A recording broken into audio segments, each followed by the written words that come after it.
ਸਤਿ ਸ਼੍ਰੀ ਅਕਾਲ, ਨਮਸਕਾਰ ਤੇ ਆਦਾਬ। ਮੈਂ ਹਾਂ ਹਰਜਿੰਦ ਕੌਰ ਮੰਗੜ ਤੇ ਤੁਸੀਂ ਦੇਖ ਰਹੇ ਹੋ ਇੰਡੋਜ਼ ਟੀਵੀ। ਸਵਾਗਤ ਹੈ ਜੀ ਸਾਰਿਆਂ ਦਾ।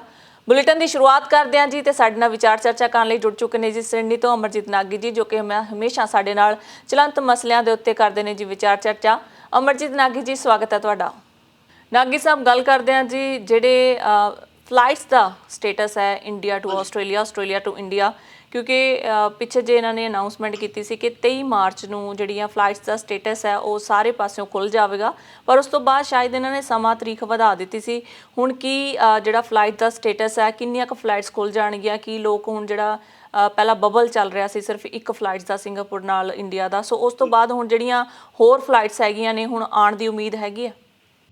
ਹਾਂਜੀ, ਦੇਖੋ, ਗਵਰਨਮੈਂਟ ਆਫ ਇੰਡੀਆ ਤੋਂ ਇੱਕ ਚੰਗੀ ਨਿਊਜ਼ ਇਹ ਹੈ ਕਿ 27 ਮਾਰਚ ਤੋਂ ਉਹਨਾਂ ਨੇ ਅਨਾਉਂਸ ਕੀਤਾ ਹੈ ਕਿ ਜਿਹੜਾ ਨਾਰਮਲ ਇੰਟਰਨੈਸ਼ਨਲ ਸਕੇਜੂਲ ਹੁੰਦਾ ਸੀ ਪ੍ਰੀ ਕੋਵਿਡ, ਉਹਨੂੰ ਫੁੱਲੀ ਰਿਸਟੋਰ ਕਰਤਾ ਜਾਏਗਾ। ਦੈਟ ਮੀਨਸ ਕਿ ਫਲਾਈਟਸ ਜਿਹੜੀਆਂ ਨੇ ਹੁਣ ਬਬਲ ਅਰੇਂਜਮੈਂਟਸ ਦੇ ਵਿੱਚ ਨਹੀਂ ਚੱਲਣਗੀਆਂ, ਬਲਕਿ ਜਿਹੜਾ ਓਪਨ ਫਲਾਈਟਸ ਫੁੱਲ ਕੈਪੈਸਿਟੀ ਤੇ ਜਿਹੜਾ ਸ਼ੈਡਿਊਲ ਸੀ ਉਹਨਾਂ ਦਾ ਇੰਟਰਨੈਸ਼ਨਲ ਫਲਾਈਟਸ ਦਾ, ਉਹਨੂੰ 27 ਮਾਰਚ ਤੋਂ ਰਿਸਟੋਰ ਕਰਤਾ ਜਾਏਗਾ। ਇਹਦਾ ਮਤਲਬ ਹੈ ਕਿ ਸਿੰਗਾਪੁਰ ਤੋਂ ਵੀ, ਥਾਈ ਏਅਰਵੇਜ਼ ਤੋਂ ਜਿਹੜਾ ਸਵਰਨ ਭੂਮੀ ਏਅਰਪੋਰਟ ਹੈ ਉੱਥੋਂ ਵੀ, ਤੇ ਇਹ ਸਾਰੇ ਜਿਹੜੀਆਂ ਫਲਾਈਟਸ ਨੇ ਹੁਣ ਨਾਰਮਲ ਸਕੇਡਿਊਲ ਦੇ ਅੰਦਰ ਆ ਜਾਣਗੀਆਂ ਤੇ ਲੋਕਾਂ ਨੂੰ ਕਾਫੀ ਸਹੂਲਤ ਹੋ ਜਾਣੀ ਚਾਹੀਦੀ ਹੈ। ਤੇ ਕਿਰਾਏ ਵੀ ਹੁਣ ਅਸੀਂ ਉਮੀਦ ਕਰਦੇ ਹਾਂ, ਕਿਉਂਕਿ ਫਲਾਈਟਸ ਨੰਬਰ ਵੱਧ ਗਏ ਨੇ ਤੇ ਕਿਰਾਏ ਵੀ ਥੋੜੇ ਘੱਟ ਹੋ ਜਾਣੇ ਚਾਹੀਦੇ ਨੇ। ਹਾਲੇ ਇੰਟਰਨੈਸ਼ਨਲ ਟ੍ਰੈਫਿਕ ਇੰਨਾ ਪਿਕਅਪ ਨਹੀਂ ਕੀਤਾ ਤੇ ਇਸ ਕਰਕੇ ਜਿਹੜੀ ਇੰਟਰਨੈਸ਼ਨਲ ਏਅਰਲਾਈਨਸ ਨੇ ਉਹ ਥੋੜ੍ਹੀਆਂ ਰਿਲੈਕਟੈਂਟ ਨੇ। ਅੱਜ ਮੈਂ ਸਵੇਰੇ ਦੀ ਨਿਊਜ਼ ਦੇਖ ਰਿਹਾ ਸਾਂ ਸਿਡਨੀ ਏਅਰਪੋਰਟ ਦੀ, ਤੇ ਸਿਡਨੀ ਏਅਰਪੋਰਟ ਤੇ ਜਿਹੜੇ ਇੰਟਰਨੈਸ਼ਨਲ ਅਰਾਈਵਲਸ ਨੇ ਉਹ ਹਾਲੇ ਪ੍ਰੀ ਕੋਵਿਡ ਨਾਲੋਂ ਓਨਲੀ 20% ਦੇ ਕਰੀਬ ਹੀ ਉਹਨਾਂ ਦੀ ਕੈਪੈਸਿਟੀ ਪੂਰੀ ਪਿਕਅਪ ਕੀਤੀ ਹੈ। ਡੋਮੈਸਟਿਕ ਫਲਾਈਟਸ ਤੇ ਚੱਲਣੀਆਂ ਸ਼ੁਰੂ ਹੋ ਗਈਆਂ ਨੇ ਤੇ ਫਲਾਈਟਸ ਤੇ ਚੂੰਕਿ ਲੋਕੀ ਹਾਲੇ ਥੋੜੇ ਜਿਹੇ ਰਿਲੈਕਟੈਂਟ ਨੇ ਇੰਟਰਨੈਸ਼ਨਲ ਫਲਾਈਟਸ ਵਾਸਤੇ, ਲੇਕਿਨ ਹੁਣ ਜਿਹੜੀ ਚੰਗੀ ਨਿਊਜ਼ ਇਹ ਹੈ ਕਿ ਫਲਾਈਟਸ ਫੁੱਲੀ ਓਪਨ ਨੇ। ਇਹ ਹੁਣ ਲੋਕਾਂ ਤੇ ਡਿਪੈਂਡ ਕਰਦਾ, ਅਗਰ ਉਹ ਟਿਕਟਾਂ ਲੈਣਗੇ ਤੇ ਫਿਰ ਹਾਂਜੀ, ਫਲਾਈਟਸ ਜਿਹੜੇ ਏਅਰਲਾਈਨਸ ਨੇ ਉਹ ਵੀ ਫਲਾਈਟਸ ਨੂੰ ਰੀਇੰਟਰੋਡਿਊਸ ਕਰਨਗੀਆਂ ਹੌਲੀ ਹੌਲੀ। ਤੇ ਬਾਕੀ ਸਿਡਨੀ ਦਾ ਜਿਹੜਾ ਹੈ, ਇਸ ਤਰ੍ਹਾਂ ਤੁਹਾਨੂੰ ਦੱਸਿਆ ਕਿ 20% ਦੇ ਕਰੀਬ ਹਾਲੇ ਹੈ। ਉਹ ਉਮੀਦ ਕਰਦੇ ਨੇ ਕਿ ਮਹੀਨੇ ਦੇ ਅੰਦਰ ਅੰਦਰ ਜਿਹੜਾ ਟ੍ਰੈਫਿਕ ਹੈ it will be back to normal, ਮਹੀਨੇ ਜਾਂ 2 ਮਹੀਨੇ ਦੇ ਅੰਦਰ ਅੰਦਰ। ਜੀ ਨਾਗੀ ਸਾਹਿਬ, ਕੈਨੇਡਾ ਨੇ ਜੋ ਕੋਵਿਡ ਰਿਸਟ੍ਰਿਕਸ਼ਨ ਸਨ, ਜਿਵੇਂ ਕਿ ਟੈਸਟ ਕਰਵਾ ਕੇ ਜਾਂਦੇ ਸਨ ਬੱਚੇ ਜਾਂ ਫਿਰ ਜਿਹੜੇ ਸੈਲਾਨੀ ਜਾਂ ਫਿਰ ਸਿਟੀਜ਼ਨਸ ਜਿਹੜੇ ਇੰਡੀਆ ਤੋਂ ਜਾਂ ਫਿਰ ਕਿਸੇ ਵੀ ਕੰਟਰੀ ਤੋਂ ਕੈਨੇਡਾ ਕੰਟਰੀ ਦੇ ਵਿੱਚ ਜਾਂਦੇ ਸਨ, ਉਹਨਾਂ ਨੂੰ ਟੈਸਟ ਕਰਵਾਉਣਾ ਪੈਂਦਾ ਸੀ, ਜਿਹੜਾ ਕਿ ਕਾਫੀ ਮਹਿੰਗਾ ਹੁੰਦਾ ਸੀ। ਉਹਨਾਂ ਨੇ ਬਿਲਕੁਲ ਹੀ ਇਹ ਚੱਕ ਦਿੱਤੀ ਹੈ ਜੀ ਇਹ ਰਿਸਟ੍ਰਿਕਸ਼ਨ। ਉਹਨਾਂ ਨੇ ਕਿਹਾ ਕਿ ਹੁਣ ਤੁਸੀਂ ਸਿੱਧੇ ਆ ਸਕਦੇ ਹੋ, ਬਸ ਤੁਹਾਨੂੰ ਤੁਹਾਡੀ ਡਬਲ ਡੋਜ਼ ਦਾ ਜਿਹੜਾ ਵੈਕਸੀਨੇਸ਼ਨ ਸਰਟੀਫਿਕੇਟ ਹੈਗਾ ਉਹ ਦਿਖਾਉਣਾ ਪਵੇਗਾ।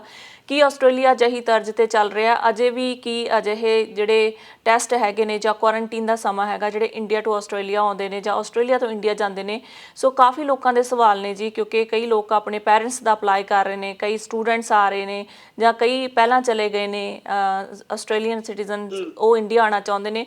ਸੋ ਅਜੇ ਵੀ ਉਹਨਾਂ ਨੂੰ ਇਹ ਦਿਮਾਗ ਦੇ ਵਿੱਚ ਉਹਨਾਂ ਦੇ ਇਹ ਸਵਾਲ ਬਣੇ ਹੋਏ ਨੇ ਕਿ ਕੀ ਸਾਨੂੰ ਇੱਥੇ ਆ ਕੇ ਜਿਹੜੇ RAT ਟੈਸਟ ਕਰਵਾਉਣਾ ਪਵੇਗਾ 72 ਘੰਟੇ ਦਾ, ਸਾਨੂੰ ਉਸ ਤੋਂ ਬਾਅਦ ਸਾਨੂੰ ਕੁਆਰੰਟੀਨ ਹੋਣ ਦੀ ਲੋੜ ਪਵੇਗੀ, ਜਾਂ ਇੰਡੀਆ ਤੋਂ ਕੋਈ ਅਜਿਹਾ ਟੈਸਟ ਹੈ ਜਿਹੜਾ ਅਸੀਂ ਉੱਥੇ ਕਰਵਾਈਏ?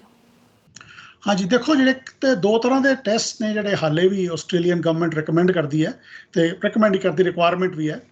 ਅਗਰ ਤੁਸੀਂ ਇੰਡੀਆ ਤੋਂ ਆ ਰਹੇ ਹੋ ਤਾਂ ਜਿਹੜਾ ਪ੍ਰੀ ਡਿਪਾਰਚਰ ਟੈਸਟ ਹੈ ਉਹ ਪਹਿਲਾਂ ਜਿਸ ਤਰ੍ਹਾਂ RT-PCR ਟੈਸਟ ਹੁੰਦਾ ਸੀ, ਜਿਹਨੂੰ ਕਿ ਥੋੜ੍ਹਾ ਟਾਈਮ ਲੱਗਦਾ, ਉਹ ਉਹਨਾਂ ਨੇ ਰੱਦ ਕਰਤਾ। ਉਸ ਤੋਂ ਬਾਅਦ ਹੁਣ RAT ਟੈਸਟ ਹੀ ਉੱਥੇ ਹੈ।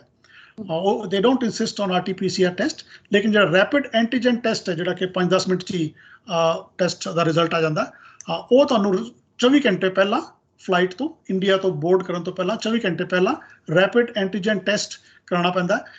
ਥੋੜ੍ਹਾ ਜਿਹਾ ਇੰਡੀਆ 'ਚ ਕਨਫਿਊਜ਼ਨ ਹੈ ਇਸ ਕਰਕੇ ਕਿ ਉੱਥੇ ਇੱਕ ਲੈਟਰਲ ਫਲੋ ਟੈਸਟ ਹੁੰਦਾ ਹੈ, ਜਿਹੜਾ ਕਿ ਐਂਟੀਬਾਡੀ ਟੈਸਟ ਉਹਨੂੰ ਕਿਹਾ ਜਾਂਦਾ ਹੈ, ਉਹਨੂੰ ਨਹੀਂ ਮਾਨਤਾ ਹੈਗੀ। ਲੇਕਿਨ ਜਿਹੜਾ ਰੈਪਿਡ ਐਂਟੀਜਨ ਟੈਸਟ ਹੈ, ਜਿਹਨੂੰ ਐਂਟੀਬਾਡੀ ਨਹੀਂ ਮਾਨਤਾ ਹੈਗੀ, ਲੇਕਿਨ ਇਹ RAT ਟੈਸਟ ਜਿਹੜਾ ਹੈ ਕਿ ਰੈਪਿਡ ਐਂਟੀਜਨ ਟੈਸਟ, ਇਹ ਵੀ ਉਸੇ ਟਾਈਮ 'ਚ ਹੀ ਹੋ ਜਾਂਦਾ ਤੇ ਉਹਨੂੰ ਐਕਸੈਪਟ ਕਰਦੇ ਆ ਇੱਥੇ। ਤੇ ਪ੍ਰੀ ਡਿਪਾਰਚਰ ਉੱਥੋਂ ਇੰਡੀਆ ਤੋਂ, ਦਿੱਲੀ ਤੋਂ ਜਾਂ ਜਿੱਥੋਂ ਵੀ ਤੁਸੀਂ ਫਲਾਈਟ ਪਕੜ ਰਹੇ ਹੋ, ਉੱਥੋਂ ਤੁਹਾਨੂੰ ਇੱਕ ਰੈਪਿਡ ਐਂਟੀਜਨ ਟੈਸਟ ਕਰਾਉਣਾ ਪੈਂਦਾ ਤੇ ਇਹ ਕਿਸੇ ਕੋਲ ਡਾਕਟਰ ਕੋਲ ਜਾਣ ਦੀ ਜ਼ਰੂਰਤ ਨਹੀਂ ਹੈ। ਕੋਈ ਵੀ ਉੱਥੇ ਮੈਡੀਕਲ ਹੈਲਥ ਪ੍ਰੈਕਟੀਸ਼ਨਰ ਹੈ ਜਿਹੜਾ, ਉਹ ਤੁਹਾਨੂੰ ਇਹ ਟੈਸਟ ਕਰਕੇ ਤੁਹਾਨੂੰ ਇੱਕ ਸਰਟੀਫਿਕੇਟ ਦੇ ਦਿੰਦੇ, ਜਿਹਦੇ 'ਚ ਕੁਛ ਮਿਨੀਮਮ ਡਿਟੇਲਸ ਤੁਹਾਨੂੰ ਭਰਨੀਆਂ ਹੁੰਦੀਆਂ ਨੇ। ਤੁਹਾਡੀ ਡੇਟ ਆਫ ਬਰਥ ਕੀ ਹੈ, ਤੁਹਾਡਾ ਆਇਡੈਂਟੀਫਿਕੇਸ਼ਨ, ਪਾਸਪੋਰਟ ਨੰਬਰ ਵਗੈਰਾ ਵਗੈਰਾ, ਫਲਾਈਟ ਨੰਬਰ, ਤੇ ਇਹ ਤੁਹਾਡਾ ਨਾਰਮਲ ਕੋਈ ਵੀ ਫਾਰਮਾਸਿਸਟ ਜਾਂ ਹੋਰ ਕੋਈ ਵੀ ਨਰਸ ਜਾਂ ਹੋਰ ਕੋਈ ਵੀ ਜਿਹੜਾ ਹੈਲਥ ਕੇਅਰ ਪ੍ਰੋਫੈਸ਼ਨਲ ਤੁਹਾਨੂੰ ਇੰਡੀਆ 'ਚ ਤੁਹਾਡੇ ਕੰਟੈਕਟਸ ਨੇ, ਉਹ ਤੁਹਾਨੂੰ ਇਹ ਰਿਪੋਰਟ ਦੇ ਸਕਦੇ ਨੇ ਤੇ ਉਹ ਕੋਈ ਮੁਸ਼ਕਿਲ ਨਹੀਂ ਹੈ। ਜਦੋਂ ਤੁਸੀਂ ਇੱਥੇ ਅਰਾਈਵ ਕਰਦੇ ਹੋ, ਔਨ ਅਰਾਈਵਲ ਕੋਈ ਟੈਸਟ ਦੀ ਰਿਕੁਆਇਰਮੈਂਟ ਹੁਣ ਨਹੀਂ ਹੈ। ਤੁਸੀਂ ਸਟ੍ਰੇਟ ਅਵੇ ਅਗਰ ਡਬਲ ਵੈਕਸੀਨੇਟਡ ਹੈਗੇ ਹੋ, ਅਗਰ ਤੁਸੀਂ ਆਈ ਰਿਪੀਟ ਅਗਰ ਡਬਲ ਵੈਕਸੀਨੇਟਡ ਹੋ ਤੇ ਔਨ ਅਰਾਈਵਲ ਤੁਹਾਨੂੰ ਕਿਸੇ ਟੈਸਟ ਦੀ ਲੋੜ ਨਹੀਂ ਹੁੰਦੀ, ਸਿਰਫ ਆਪਣੇ ਸਟ੍ਰੇਟ ਘਰ ਜਾਣਾ ਹੈ, ਘਰ ਜਾ ਕੇ ਆਪਣੀ ਔਨ ਯਰ ਓਨ ਤੁਹਾਨੂੰ ਇੱਕ ਰੈਪਿਡ ਐਂਟੀਜਨ ਟੈਸਟ ਕਰਨਾ ਹੈ। ਅਗਰ ਉਹ ਰੈਪਿਡ ਐਂਟੀਜਨ ਟੈਸਟ ਨੈਗੇਟਿਵ ਆਉਂਦਾ then you are free to move around. ਉਹਦੀ ਕਿਸੇ ਨੂੰ ਰਿਪੋਰਟ ਕਰਨ ਦੀ ਲੋੜ ਨਹੀਂ ਹੈ ਜਾਂ ਕਿਸੇ ਨੂੰ ਕੁਝ ਦੱਸਣ ਦੀ ਜਾਂ ਕਿਸੇ ਨੂੰ ਲੋੜ ਨਹੀਂ ਹੈਗੀ। ਤੁਸੀਂ ਆਪਣੇ ਘਰ ਜਾਓ, ਰੈਪਿਡ ਐਂਟੀਜਨ ਟੈਸਟ ਕਰੋ ਤੇ ਅਗਰ ਉਹ ਨੈਗੇਟਿਵ ਹੈ ਦੈਟਸ ਆਲ ਯੂ ਨੀਡ। ਅਗਰ ਉਹ ਪੋਜ਼ਿਟਿਵ ਆਉਂਦਾ ਹੈ ਤੇ ਫਿਰ ਤੁਹਾਨੂੰ ਅਥਾਰਟੀ ਨੂੰ ਰਿਪੋਰਟ ਕਰਨਾ ਪੈਂਦਾ ਤੇ 7 ਦਿਨ ਦਾ ਕੁਆਰੰਟੀਨ ਸੈਲਫ ਕੁਆਰੰਟੀਨ ਹੈ, ਉਹ ਵੀ ਕਿਤੇ ਬਾਹਰ ਜਾਣਾ ਨਹੀਂ, ਆਪਣੇ ਘਰ 'ਚ ਹੀ ਤੁਹਾਨੂੰ ਸੈਲਫ ਕੁਆਰੰਟੀਨ ਕਰਨਾ ਹੈ। ਲੇਕਿਨ ਇਹ ਤੁਹਾਨੂੰ ਕਿਸੇ ਡਾਕਟਰ ਕੋਲ ਜਾ ਕੇ ਕਰਾਉਣ ਦੀ ਲੋੜ ਨਹੀਂ ਹੈ, ਕਿਸੇ ਫਾਰਮੇਸੀ ਤੇ ਜਾ ਕੇ ਕਰਾਉਣ ਦੀ ਲੋੜ ਨਹੀਂ ਹੈ, ਸਿਰਫ ਆਪਣੇ ਘਰ ਹੀ ਉਹ ਰੈਪਿਡ ਐਂਟੀਜਨ ਟੈਸਟ ਕਰਕੇ ਸੈਲਫ ਰਿਪੋਰਟਿੰਗ ਹੀ ਹੈ। ਅਗਰ ਨਹੀਂ ਹੈ, ਨੈਗੇਟਿਵ ਹੈ, ਤੇ ਫਿਰ ਉਹਦੀ ਕੋਈ ਤੁਹਾਨੂੰ ਜ਼ਰੂਰਤ ਨਹੀਂ ਹੈ ਕਿਤੇ ਰਿਪੋਰਟ ਕਰਨ ਦੀ। ਤੇ ਕਾਫੀ ਸੌਖਾ ਹੋ ਗਿਆ ਜੀ, ਆਪਾਂ ਆਪਣੇ ਬਚਾਅ ਵਾਸਤੇ ਹੀ ਹੈ ਕਿ ਉਹ ਤੁਹਾਨੂੰ ਕਹਿੰਦੇ ਨੇ ਕਿ ਆਪਣਾ ਰੈਪਿਡ ਐਂਟੀਜਨ ਟੈਸਟ ਕਰੋ ਆਉਣ ਤੋਂ ਬਾਅਦ, ਕਿਉਂਕਿ ਤੁਸੀਂ ਫਲਾਈਟ 'ਚ ਇੱਕ ਬੜੇ ਕੰਸਟ੍ਰੇਨਡ ਐਨਵਾਇਰਨਮੈਂਟ 'ਚ ਰਹੇ ਹੋ 10-15 ਘੰਟੇ, ਤੇ ਉਸ ਤੋਂ ਬਾਅਦ it's for in your on interest ਕਿ ਤੁਸੀਂ ਇੱਕ ਰੈਪਿਡ ਐਂਟੀਜਨ ਟੈਸਟ ਕਰੋ। ਤੇ ਬਸ ਇੰਨੀ ਰਿਕੁਆਇਰਮੈਂਟ ਹੈ ਜੀ, ਬਾਕੀ ਹੋਰ ਕੋਈ ਗਵਰਨਮੈਂਟ ਦੀ ਤਰਫ ਤੋਂ ਕੋਈ ਰਿਸਟ੍ਰਿਕਸ਼ਨ ਨਹੀਂ ਹੈ ਅਗਰ ਤੁਸੀਂ ਡਬਲ ਵੈਕਸੀਨੇਟਡ ਹੋ। ਤੇ ਅਗਰ ਤੁਸੀਂ ਡਬਲ ਵੈਕਸੀਨੇਟਡ ਨਹੀਂ ਹੋ ਕਿਸੇ ਮੈਡੀਕਲ ਕਾਰਨ ਕਰਕੇ, ਫਿਰ ਤੁਹਾਨੂੰ ਉਹ ਨਾਰਮਲ 7 ਦਿਨ ਦਾ quarantine at your own expense in a government place ਉਹ ਤੁਹਾਨੂੰ ਕਰਨਾ ਪੈਂਦਾ। ਲੇਕਿਨ ਡਬਲ ਵੈਕਸੀਨੇਟਡ ਤੁਹਾਡੇ ਕੋਲ ਸਰਟੀਫਿਕੇਟ ਹੈ, ਫਿਰ ਤੁਹਾਨੂੰ ਕਿਸੇ ਇੱਥੇ ਟੈਸਟ ਦੀ ਔਨ ਅਰਾਈਵਲ ਲੋੜ ਨਹੀਂ ਹੈਗੀ, ਘਰ ਤੋਂ ਸਿੱਧਾ ਜਾ ਸਕਦੇ ਹੋ। ਨਾਗੀ ਸਾਹਿਬ, ਜਿਹੜੇ ਐਂਟੀ ਵੈਕਸੀਨੇਸ਼ਨ ਹੈਗੇ ਨੇ ਉਹਨਾਂ ਨੂੰ ਤਾਂ ਆਈ ਥਿੰਕ ਟਰੈਵਲ ਰਿਸਟ੍ਰਿਕਸ਼ਨਸ ਹੈਗੀਆਂ ਜਾਂ ਕਦੇ ਵੀ ਨਹੀਂ ਕਰ ਪਾਉਣਗੇ ਟਰੈਵਲ ਕਿਤੇ ਵੀ ਕੰਟਰੀਜ਼ ਦੇ ਵਿੱਚ, ਪਰ ਉਹਨਾਂ ਦਾ ਜਿਹੜਾ ਪ੍ਰੋਟੈਸਟ ਹੈ ਅਗੇਂਸਟ ਗਵਰਨਮੈਂਟ ਲਗਾਤਾਰ ਚੱਲ ਰਿਹਾ ਹੈ। ਸੋ ਕੀ ਲੱਗਦਾ ਕਿ ਆਉਣ ਵਾਲੇ ਸਮੇਂ ਵਿੱਚ ਇਹ ਰਿਸਟ੍ਰਿਕਸ਼ਨਸ ਜਿਹੜੀਆਂ ਹੈਗੀਆਂ ਸਰਕਾਰ ਵੱਲੋਂ ਇਹ ਚੱਕੀਆਂ ਜਾਣਗੀਆਂ ਕਿ ਵੈਕਸੀਨੇਸ਼ਨ ਦੀ ਲੋੜ ਨਹੀਂ ਹੈ, ਜਦ ਕਿ ਸੁਣਨ ਵਿੱਚ ਇਹ ਵੀ ਆ ਰਿਹਾ ਕਿ 4th ਡੋਜ਼ ਵੀ ਤਿਆਰ ਹੋ ਰਹੀ ਹੈ? ਦੇਖੋ ਜੀ, ਐਂਟੀ ਵੈਕਸੀਨੇਸ਼ਨ ਦੋ ਤਰ੍ਹਾਂ ਦੇ ਨੇ ਐਂਟੀ ਵੈਕਸੀਨੇਸ਼ਨ ਪ੍ਰੋਟੈਸਟ। ਇੱਕ ਤਾਂ ਪ੍ਰੋਟੈਸਟ ਨੇ ਜਿਹੜੇ ਕਿ RMA ਜਿਹੜੀ ਮੈਡੀਕੇਸ਼ਨ ਹੈ, ਜਿਹੜੀ ਕਿ ਤੁਹਾਡੇ ਜੀਨ ਟੈਕਨੋਲੋਜੀ ਨਾਲ ਥੋੜ੍ਹੀ ਡਿਵੈਲਪ ਕੀਤੀ ਗਈ ਹੈ। RNA mRNA ਜਿਹੜਾ ਮੈਡੀਕੇਸ਼ਨ ਹੈ, ਜਿਹੜੀ ਕਿ ਫਾਈਜ਼ਰ ਹੈ, ਐਸਟਰਾਜ਼ੈਨਿਕਾ ਵਗੈਰਾ ਨੇ। ਕੁਛ ਲੋਕ ਤੇ ਉਸ mRNA ਦੀ ਵੈਕਸੀਨੇਸ਼ਨ ਦੇ ਅਗੇਂਸਟ ਨੇ, ਤੇ ਉਹਦੇ ਨਾਲ ਇੱਕ ਨਵੀਂ ਹੁਣ ਜਿਹੜੀ ਹੈ ਵੈਕਸੀਨ ਆ ਗਈ ਹੈ, ਉਹਦਾ ਨਾਮ ਨੋਵੋਵੈਕਸ ਹੈ। ਸ਼ਾਇਦ ਆਪਣੇ ਡਾਕਟਰ ਕੋਲ ਤੁਸੀਂ ਜਾਓਗੇ ਤਾਂ ਤੁਹਾਨੂੰ ਐਗਜ਼ੈਕਟ ਦੱਸ ਦੇਣਗੇ। ਉਹ ਪੁਰਾਣੀ ਟੈਕਨੋਲੋਜੀ ਜਿਹੜੀ ਜਿਸ ਤਰ੍ਹਾਂ ਕਿ ਨਾਰਮਲ ਵੈਕਸੀਨੇਸ਼ਨ ਹੁੰਦੀ ਹੈ, ਤੁਹਾਨੂੰ ਚੇਚਕ ਦੇ ਹੁੰਦੀ ਹੈ ਜਾਂ ਸਮਾਲ ਪੌਕਸ ਦੀ, ਚਿਕਨ ਪੌਕਸ ਦੀ ਵੈਕਸੀਨੇਸ਼ਨ ਜਾਂ ਫਲੂ ਵੈਕਸੀਨੇਸ਼ਨ, ਉਹ ਉਸੇ ਟੈਕਨੀਕ ਨਾਲ ਉਹ ਬਣਾਈ ਗਈ ਹੈ। ਤੇ ਇਸ ਕਰਕੇ ਉਹਦਾ RNA ਜਾਂ mRNA ਨਾਲ ਕੋਈ ਇਫੈਕਟ ਨਹੀਂ ਹੈ। ਤੇ ਜਿਹੜੇ ਉਹ ਐਂਟੀ ਵੈਕਸਰਸ ਨੇ ਉਹਨਾਂ ਨੇ ਥੋੜੀ ਐਕਸੈਪਟੈਂਸ ਉਹਨਾਂ ਵੱਲੋਂ ਵੀ ਇਹਦੇ 'ਚ ਹੋ ਗਈ ਹੈ। ਕੁਝ ਲੋਕੀ ਮੈਂ ਜਾਣਦਾ, ਕਾਫੀ ਜ਼ਿਆਦਾ ਲੋਕ ਸੀ ਜਿਹੜੇ ਪਹਿਲਾਂ ਸਿਰਫ ਇਸ ਕਰਕੇ ਵੈਕਸੀਨੇਸ਼ਨ ਨਹੀਂ ਕਰਾਉਂਦੇ ਸੀ ਕਿ ਉਹ mRNA ਟਾਈਪ ਟੈਕਨੋਲੋਜੀ ਦੀ ਜਿਹੜੀ ਵੈਕਸੀਨ ਹੈ ਉਹ ਉਹਨਾਂ ਨੂੰ ਲੱਗਦਾ ਸੀ ਕਿ ਸੇਫ ਨਹੀਂ ਹੈ। ਤੇ ਉਹਨਾਂ ਵਾਸਤੇ ਨੋਵੋਵੈਕਸ ਹੈ ਜਿਹੜੀ, ਇਹ I think will be helpful. ਤੇ ਆਪਣੇ ਡਾਕਟਰ ਨਾਲ ਗੱਲ ਕਰਨ ਤੇ ਉਹ ਅਗਰ ਇਹ ਕਰਾਉਣਾ ਚਾਹੁੰਦੇ ਨੇ ਤੇ ਇਹ ਉਹਨਾਂ ਵਾਸਤੇ ਸੂਟੇਬਲ ਰਹੇਗੀ। ਦੂਸਰੀ ਜਿਹੜੇ ਉਸ ਤੋਂ ਬਾਅਦ ਵੀ ਨਹੀਂ ਕਰਾਉਣਾ ਚਾਹੁੰਦੇ, ਤੇ ਦੇਖੋ over a period of time ਕਈ ਲੋਕੀ ਫਲੂ ਵੈਕਸੀਨੇਸ਼ਨ ਵੀ ਨਹੀਂ ਕਰਾਉਂਦੇ, ਬਟ ਇਟ ਟੇਕਸ ਟਾਈਮ। ਜਦੋਂ ਗਵਰਨਮੈਂਟ ਨੂੰ ਵੀ ਐਕਸੈਪਟ ਕਰਦੇ ਹਾਂ, ਪਬਲਿਕ ਨੂੰ ਵੀ ਐਕਸੈਪਟ ਕਰਦੇ ਹਾਂ ਕਿ ਅਸੀਂ ਉਮੀਦ ਕਰਦੇ ਹਾਂ ਕਿ ਸਾਲ ਤੱਕ 6 ਮਹੀਨੇ ਤੱਕ ਜਦੋਂ ਇਹ ਫਲੂ ਸਿਚੁਏਸ਼ਨ ਜਾਂ ਪੈਂਡੈਮਿਕ ਸਿਚੁਏਸ਼ਨ ਐਂਡੈਮਿਕ ਹੋ ਜਾਏਗੀ, ਮਤਲਬ ਨਾਰਮਲਾਈਜ਼ ਹੋ ਜਾਏਗੀ ਸਾਰੀ ਪਬਲਿਕ 'ਚ, ਉਦੋਂ ਇਹ ਰਿਸਟ੍ਰਿਕਸ਼ਨ ਵੀ ਹਟ ਜਾਣਗੀਆਂ। ਪਰ ਇਹ ਹਾਲੇ ਸਟਿਲ 6 to 12 months ਹੋਏ। ਮੈਨੂੰ ਇਹ ਨਹੀਂ ਲੱਗਦਾ ਕਿ ਇੱਕਦਮ ਇਹ ਹਟਣਗੀਆਂ ਇਸ ਵੇਲੇ। ਜੀ ਜੀ, ਬਸ ਦੇਖਣ ਦੀ ਚਾਹੀਦੀ। ਬਿਲਕੁਲ। ਨਾਗੀ ਸਾਹਿਬ, ਗੱਲ ਕਰਦੇ ਹਾਂ ਜੀ ਯੂਕਰੇਨ ਦੀ। ਜਿਵੇਂ ਕਿ ਨਿਊਜ਼ੀਲੈਂਡ ਨੇ ਪਹਿਲਾਂ ਪਿੱਛੇ ਜੇ ਕਿਹਾ ਹੈ ਕਿ ਯੂਕਰੇਨੀਅਨ ਜਿਹੜੇ ਹੈਗੇ ਨੇ ਸਾਡੇ ਦੇਸ਼ ਦੇ ਵਿੱਚ ਪਨਾਹ ਲੈ ਸਕਦੇ ਨੇ, ਇਸੇ ਤਰ੍ਹਾਂ ਹੁਣ ਆਸਟ੍ਰੇਲੀਆ ਨੇ ਵੀ ਐਲਾਨ ਕੀਤਾ ਕਿ ਅਸੀਂ ਕੁਝ ਜਿਹੜੇ ਯੂਕਰੇਨੀਅਨ ਵੀਜ਼ੇ ਹੈਗੇ ਨੇ ਅਸੀਂ ਖੋਲ੍ਹ ਰਹੇ ਹਾਂ ਤੇ 3 ਸਾਲ ਤੱਕ ਉਹਨਾਂ ਨੂੰ ਸਟੇ ਦੇਵਾਂਗੇ, ਤੇ ਨਾਲ ਹੀ ਉਹਨਾਂ ਨੇ ਮੈਡੀਕੇਅਰ ਦੇਣ ਦੀ ਵੀ ਸਹੂਲਤ ਦੀ ਗੱਲ ਕੀਤੀ ਹੈ।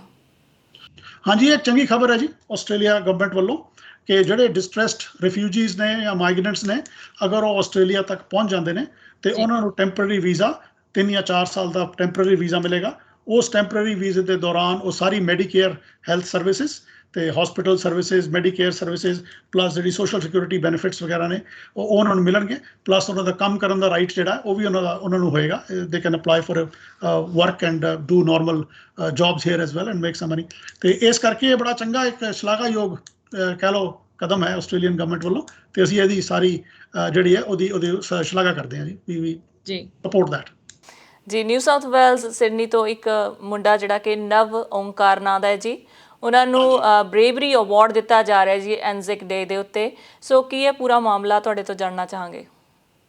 ਹਾਂ, ਇਹ ਵੀ ਸਾਡੇ ਵਾਸਤੇ ਇੱਕ ਬੜੀ it's a matter of pride for us, ਬੜੀ ਸਾਡੇ ਵਾਸਤੇ ਮਾਣ ਦੀ ਗੱਲ ਹੈ ਕਿ ਸਾਡਾ ਇੱਕ ਸਟੂਡੈਂਟ ਜਿਹੜਾ ਕਿ ਰਫਲੀ ਅਰਾਊਂਡ 2006 'ਚ ਇੱਥੇ ਆਇਆ ਸੀ, ਨਾਂ ਉਹਨਾਂ ਦਾ ਹੈਗਾ ਜੀ ਨਵ ਓਂਕਾਰ ਸਿੰਘ। ਨਵ ਓਂਕਾਰ ਸਿੰਘ ਉਹਨਾਂ ਦਾ ਨਾਂ ਹੈ। ਤੇ ਉਹ ਅੱਜ ਕੱਲ੍ਹ ਇੱਕ ਸੈਮੀ ਟ੍ਰੇਲਰ ਟਰੱਕ ਚਲਾਉਂਦੇ ਨੇ। ਤੇ 2019 ਚ ਜਸਟ ਬਿਫੋਰ ਕੋਵਿਡ ਸਿਡਨੀ ਤੋਂ ਕੋਈ 200-250 ਕਿਲੋਮੀਟਰ ਉੱਤੇ ਹੰਟਰ ਵੈਲੀ ਰੀਜਨ ਹੈ, ਉਸ ਰੀਜਨ ਦਾ ਇੱਕ ਸਬਰਬ ਹੈ ਮੈਕਡੂਗਲ। ਤੇ ਉੱਥੇ ਜਦੋਂ ਆਪਣੇ ਸੈਮੀ ਟ੍ਰੇਲਰ ਨੂੰ ਉਹ ਫਿਊਲ ਕਰਨ ਵਾਸਤੇ ਰੁਕੇ ਤੇ ਜਿਸ ਤਰ੍ਹਾਂ ਹੀ ਬਾਹਰ ਨਿਕਲੇ ਤੇ ਉਹਨਾਂ ਨੇ ਦੇਖਿਆ ਕਿ ਪਿਛਲਾ ਜਿਹੜਾ ਟ੍ਰੇਲਰ ਹੈ ਉਹਦੇ ਥੱਲੇ ਫਿਊਮਸ ਤੇ ਫਾਇਰ ਇਹ ਨਿਕਲ ਰਹੀਆਂ ਨੇ ਤੇ ਧੂਆਂ ਚਾਰੋਂ ਤਰਫ ਉਹਨਾਂ ਦੇ ਫੈਲ ਰਿਹਾ ਸੀ। ਉਹ ਇੱਕਦਮ ਹੀ ਜੰਪ ਬੈਕ ਇਨਟੂ ਹਿਸ ਕੈਬਿਨ। ਉਸ ਵਕਤ ਤੋਂ ਕੈਬਿਨ ਵੀ ਜਿਹੜਾ ਹੈ ਉਹ ਧੂਏ ਨਾਲ ਭਰ ਚੁੱਕਾ ਸੀ, ਪਰ ਇਹਦੇ ਬਾਵਜੂਦ ਆਪਣੀ ਜੋਖਿਮ ਲੈ ਕੇ ਉਹਨਾਂ ਨੇ ਉਹਨੂੰ ਸਟਾਰਟ ਕੀਤਾ ਸੈਮੀ ਟ੍ਰੇਲਰ ਨੂੰ, ਤੇ ਜਿਹੜੇ ਤੇ ਫਿਊਲ ਦਾ ਟੈਂਕ ਸੀ ਜਿੱਥੇ ਉਹ ਭਰ ਰਹੇ ਸੀ ਉਹ ਤੋਂ ਵੀ 25-50 ਮੀਟਰ ਦੂਰ ਉਹ ਲੈ ਗਏ ਉਹਨੂੰ। ਇਸ ਕਰਕੇ ਸਾਰੇ ਲੋਕਾਂ ਨੂੰ ਇਹਦਾ ਜਾਨ ਬਚੀ। ਉੱਥੋਂ ਪੈਟਰੋਲ ਸਟੇਸ਼ਨ ਦਾ ਵੀ ਕੋਈ ਨੁਕਸਾਨ ਨਹੀਂ ਹੋਇਆ, ਉਹਦੇ ਪਿੱਛੇ ਇੰਡਸਟਰੀਅਲ ਏਰੀਆ ਹੈ ਉਹਦਾ ਵੀ ਕਾਫੀ ਜ਼ਿਆਦਾ ਬਚਾਅ ਹੋਇਆ। ਤੇ ਇਹ ਉਹਨਾਂ ਨੇ ਆਪਣੀ ਆਲਮੋਸਟ ਜਾਨ ਤੇ ਖੇਲ ਕੇ ਹੀ ਦੁਬਾਰਾ ਹੀ jumped into that cabin and just drove away from ਦ ਜਿੱਥੇ ਫਾਇਰ ਦਾ ਡੇਂਜਰ ਸੀ ਉਸ ਜ਼ੋਨ ਤੋਂ। ਤੇ ਇਹਨਾਂ ਸਭ ਨੂੰ ਖਿਆਲ ਰੱਖਦੇ ਹੋਏ ਜਿਹੜੀ ਆਸਟ੍ਰੇਲੀਅਨ ਗਵਰਨਮੈਂਟ ਹੈ ਉਹਨਾਂ ਨੇ ਉਹਨਾਂ ਨੂੰ ਕਮੈਂਡੇਸ਼ਨ ਫॉर ਬ੍ਰੇਵ ਉਹਦਾ ਨਾਂ ਰੱਖਿਆ ਜੀ, ਕਮੈਂਡੇਸ਼ਨ ਫॉर ਬ੍ਰੇਵ ਕੰਡਕਟ। ਇਹ ਇੱਕ ਅਵਾਰਡ ਹੈ ਜਿਹੜਾ ਕਿ ਉਹਨਾਂ ਨੂੰ ਦਿੱਤਾ ਜਾਏਗਾ। ਇਹ ਆਉਣ ਵਾਲੇ ਐਨਜ਼ੈਕ ਦੀ ਜਿਹੜੀ ਬ੍ਰੇਵਰੀ ਲਿਸਟ ਹੈ ਉਹਦੇ ਇਹ ਅਨਾਉਂਸ ਕੀਤਾ ਗਿਆ ਤੇ ਉਹਨਾਂ ਨੂੰ ਇਹ ਮੈਡਲ ਦਿੱਤਾ ਜਾਏਗਾ। ਇਹ ਸਾਡੇ ਸਾਰੇ ਭਾਰਤੀਆਂ ਵਾਸਤੇ ਜੀ ਬੜੇ ਮਾਣ ਦੀ ਗੱਲ ਹੈ। ਨਵੇਂ ਬੱਚੇ ਸਟੂਡੈਂਟ ਉੱਥੋਂ ਆਉਂਦੇ ਨੇ ਤੇ ਇੱਥੇ ਆ ਕੇ ਜਦੋਂ they behave like a responsible citizen ਤੇ ਸਾਰੇ ਵੱਲੋਂ ਉਹਨਾਂ ਦੀ ਸ਼ਲਾਘਾ ਹੁੰਦੀ ਹੈ ਤੇ ਇਹ ਸਾਡੇ ਵਾਸਤੇ ਬੜੇ ਮਾਣ ਦੀ ਗੱਲ ਹੈ। We do support it and we are very happy about it. ਸਾਰਿਆਂ ਨੂੰ ਬੜੀ ਖੁਸ਼ੀ ਹੈ ਜੀ ਇਸ ਗੱਲ ਦੀ ਤੇ ਅਸੀਂ ਉਹਨਾਂ ਨੂੰ ਵੀ ਬਹੁਤ-ਬਹੁਤ ਮੁਬਾਰਕਾਂ ਦਿੰਦੇ ਹਾਂ ਕਿ ਉਹਨਾਂ ਦੀ ਵੀ ਇਸ ਗੱਲ ਤੇ ਸਾਰਿਆਂ ਨੂੰ ਉਹਨਾਂ ਦੀ ਜਿਹੜੀ ਐਫਰਟ ਹੈ ਉਹਨੂੰ ਰਿਕਗਨਾਈਜ਼ ਕੀਤਾ ਤੇ ਉਹਨਾਂ ਦਾ ਵੀ ਬਹੁਤ-ਬਹੁਤ ਸਵਾਗਤ ਹੈ ਜੀ। ਜੀ ਨਾਗੀ ਸਾਹਿਬ ਬਹੁਤ ਸ਼ੁਕਰੀਆ ਸਾਰੀ ਜਾਣਕਾਰੀ ਦੇ ਲਈ। ਮਿਲਦੇ ਹਾਂ ਜੀ ਅਗਲੇ ਹਫਤੇ। ਧੰਨਵਾਦ ਤੁਹਾਡਾ। ਥੈਂਕ ਯੂ ਜੀ। ਸੋ ਦਰਸ਼ਕੋ ਸਮਾਂ ਚੱਲਿਆ ਤੁਹਾਡੇ ਤੋਂ ਵੀ ਇਜਾਜ਼ਤ ਲੈਣ ਦਾ। ਨਵੀਆਂ ਤੇ ਤਾਜ਼ਾ ਖਬਰਾਂ ਲਈ ਦੇਖਦੇ ਰਹੋ ਇੰਡਸਟਰੀ ਆਸਟ੍ਰੇਲੀਆ। ਧੰਨਵਾਦ।